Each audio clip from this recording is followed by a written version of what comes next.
Java, this is your last chance. Free us or die.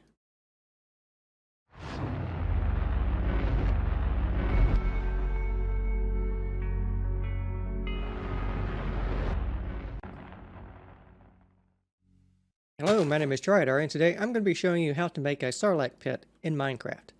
Let's get started. Alright, so firstly, let's get a good look at our Sarlacc pit here. As you can see, this is a cutaway view right down the middle of the Sarlacc pit. And here is a more full version that you will be constructing today, and we'll look at the phases and everything later. But let's take a closer look, maybe not too close. So as we can see, we have, if you're going to be building this in a desert biome, I have some sandstone up here, and then we transition to a red layer of netherrack and netherwart blocks. We also have rings of teeth made out of end rods, 3 layers of those stacked up here, and as we get lower we have some larger teeth made out of 2 rings of bone blocks, and then we have a central beak or mouth down here made out of some hard obsidian. And here's of course the thing in a quarter profile here. And before we get started, let's take a look at the materials list you're going to be needing to construct this Sarlacc.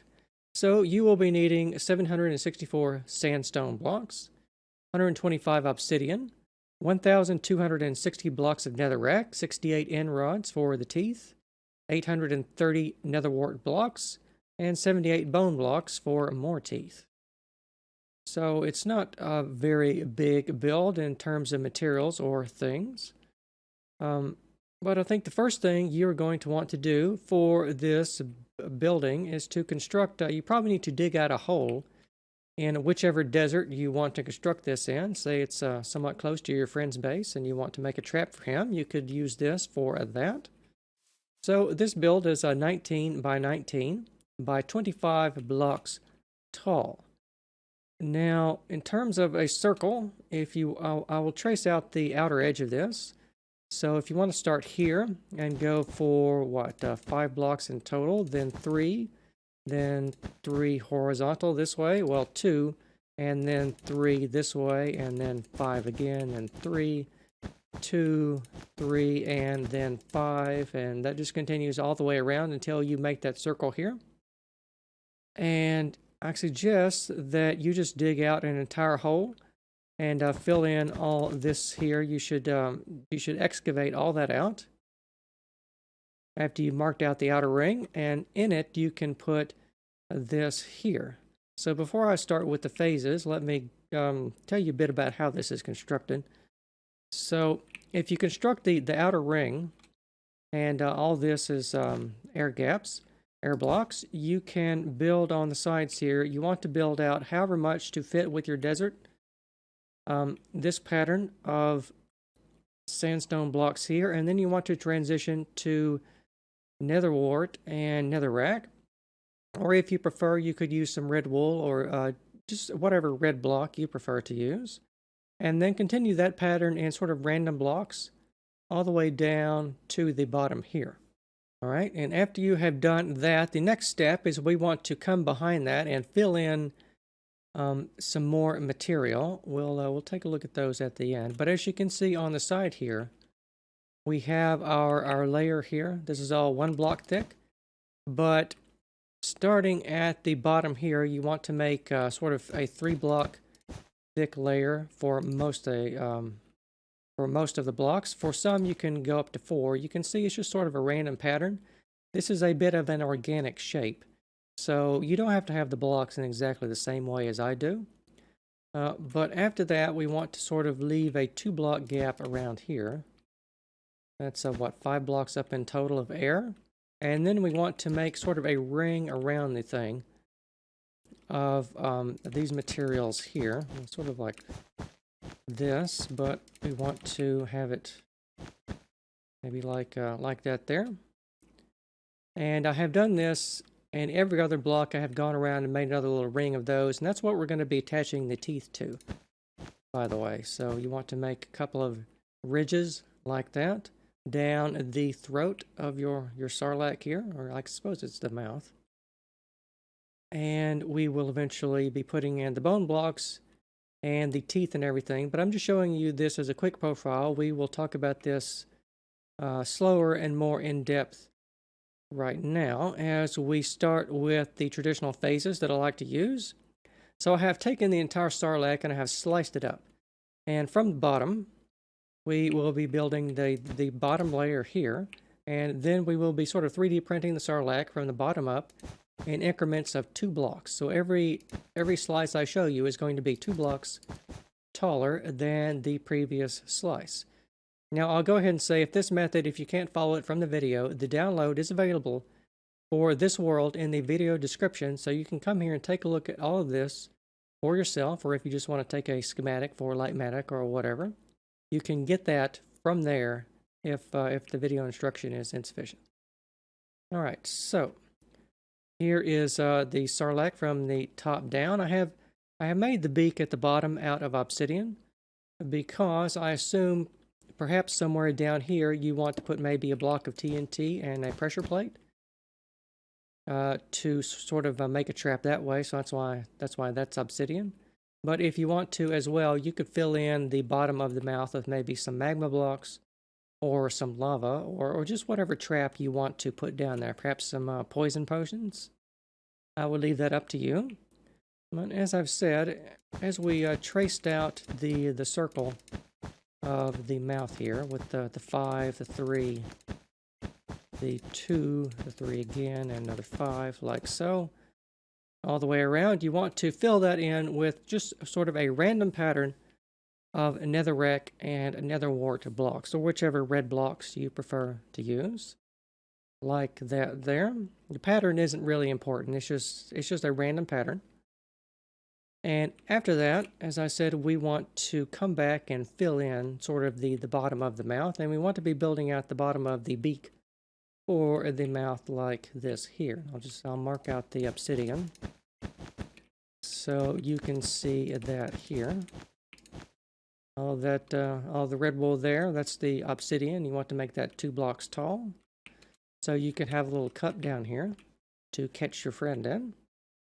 And down here, along the sides, as I've said, this is an organic shape.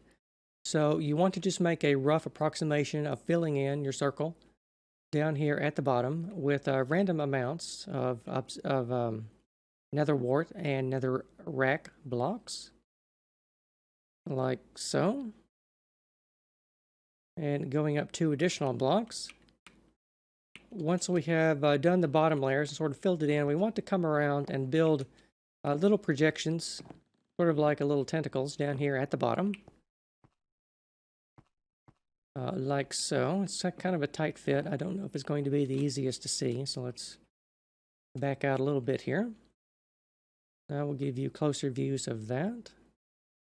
Now for this, we want to make the beak have a bit of a shape. So I will remove the obsidian along here so you can see what that shape is a bit more clearly. I think like that, and it's going to be the same on both sides over here. And that should be all the obsidian that you need to use. Of course, if you don't want to mine the obsidian, you can use perhaps basalt or blackstone. Down here would be a good substitute, or just whatever sort of black block that you have on hand to use. Now over here, we're going up 2 more blocks. As I've said, we've completed the beak. And we had these we had these little ring of tentacles. Down here, we want to have a ring of those before we put in the teeth. Like this here. They don't have to be exactly as I've had, because remember, this is an organic shape, so you can sort of mix and match just whatever looks good to you at the time. And of course, you're building up the back wall of the Sarlacc as we go along here as well. So next phase over here, we have the first ring of teeth that we are putting in, and that is going to be what? How many blocks up? 1, 2, 3, 4, 5, 6, 7, 8. 8 blocks up. From the bottom is going to be your first ring of teeth. As you see here, and I think the bone blocks are fairly self-explanatory. As you see here, if you want to, you can make the teeth sort of different lengths here if you want to. It doesn't have to be exactly as I have it here. Going on to the next phase, 2 more blocks up, we are adding the second ring of bone blocks as a ring of teeth.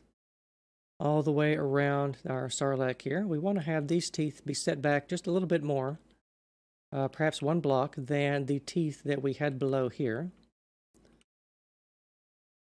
Because we want to have everything focus on the mouth down below there. Alright, going up 2 more blocks, you're just adding a 2-block ring of the nether wart and the nether rack around the sides here. Just for texture's sake, as you go along here, just add in a couple of extra blocks here and there, just to make the pattern against the back wall be just a little bit different. So it's not just a solid circle. Over here, we're going up 2 more blocks, so we're adding in our 3rd ring of teeth. And these are smaller teeth made up of end rods. We're using those to approximate very fine teeth in here, like you see. And if you remember the ribbing projections that I talked about when we first started, your teeth should be attached to those, by the way. So we have one of those here, and then we have a 2-block gap, another ring that projects out a little bit, as you can see here, then a 2-block gap back here, and then another projecting ring with teeth attached to it and a gap behind that there. So as you can see, it's kind of ribbed as we look down the mouth of the beast here.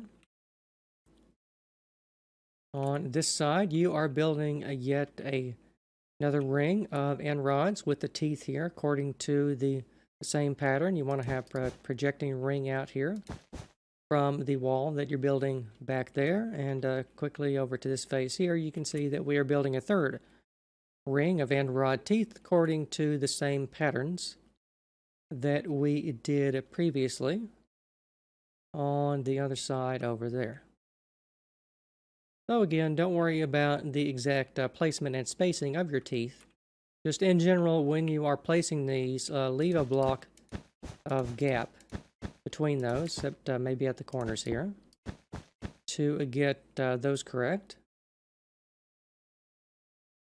As you see done there, and we're now approaching the surface. So we want to, after we placed our 3rd ring of teeth, we want to begin transitioning to the sandstone here. Because I'm presuming you're building this in the desert, so the underground material should be sandstone. But if you want to build this somewhere else, and it has different underground material, just replace the sandstone with dirt or whatever it is that you are building for that. And over here, we want to have the mouth of the Sarlacc be smaller. Rather the hole that we fall into, we want that to be smaller than the rest of the Sarlacc buried below the surface. So we want to start sort of roofing over the sandstone that you see here, like so, and just a roughly circular pattern.